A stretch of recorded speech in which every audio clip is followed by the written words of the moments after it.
Hello,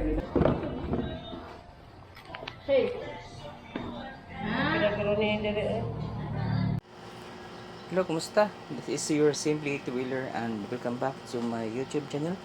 So today, I am preparing this Fiotech Scorp Mini 2 gimbal para ma-return to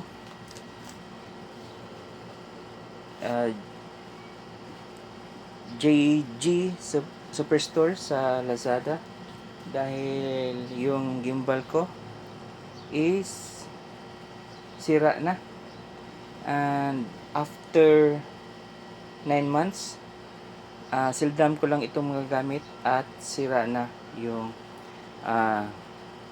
gimbal ko. So sabi ng JG Superstore, dapat yung package nito, yung mga accessories nito is complete sa upon returning. So I am checking all these items. So from here to then flash,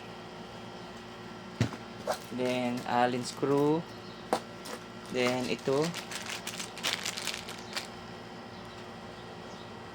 this is for attachment for action camera, and attachment or clip for cell phone, and some other things like this one para DSLR, or then we have this one, the tripod, and bunch of accessories. Kita nyo dito pa,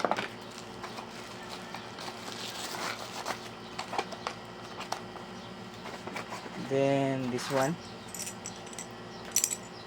slider piece, and this one, I don't know if anong tawag nito, basta nandito pa siya, and the unit Scorp Mini 2, and dito pa yung warranty card,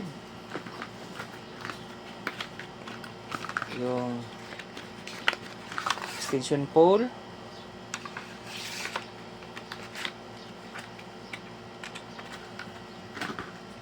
andito pa yung warning ano niya, card, then andito pa yung ano tawag nito, manual, then this one, the card for the app, and the box itself. So andito pa. So yung nawala lang niya is yung cover dito. May cover pa kasi siya dito na katulad nito, pero manipis lang dito. Parang naigunting ko dahil mayroon akong ginagamitan. So para malaman nyo kung anong sira nito is i-demo ko ulit sa inyo. Okay? Ayan, babalik ako mamaya. Na-balance ko na si Scorp Mini 2. Then i-on mo siya. Hindi yan mag-on, pero once ilagay mo yung charger,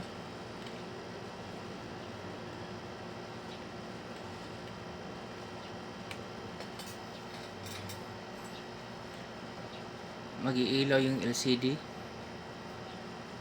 and you can see 0%, at mamaya walang 1 minute is maging 100% yan.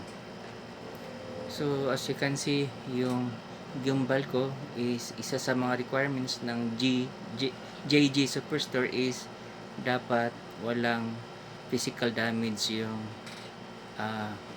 gimbal. So walang physical damage yan dahil binibaby ko ito, inalagaan ng mabuti. So wala pang alikabok dahil minsan ko itong magamit, and Ayun. Walang cut ang video na to dahil ipapakita ko sa inyo or I will show to you na after 0 walang 1 minute is maging 100% yan.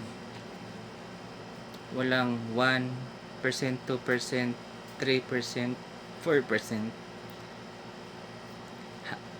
Automatic maging 100% yan. I think ang sira nito is battery, and I think yung battery ng Fiotech is hindi gaano ka-stable, unlike to this Telesin. Oh, tingnan mo, naging 100% yan. So unlike sa Telesin, kahit matagal naka-storage, umiilaw pa rin.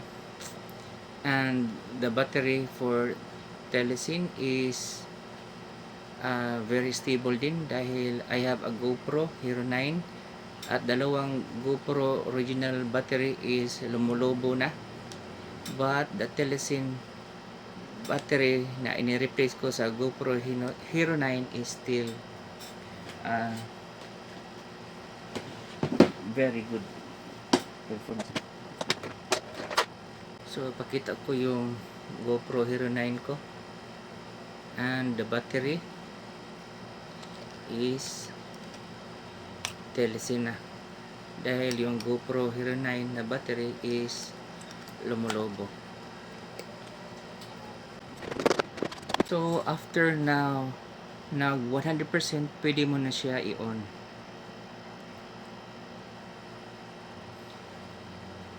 And makikita mo dito is merong nakalagay na failed to initialize, and nag-i-sleep mode na siya.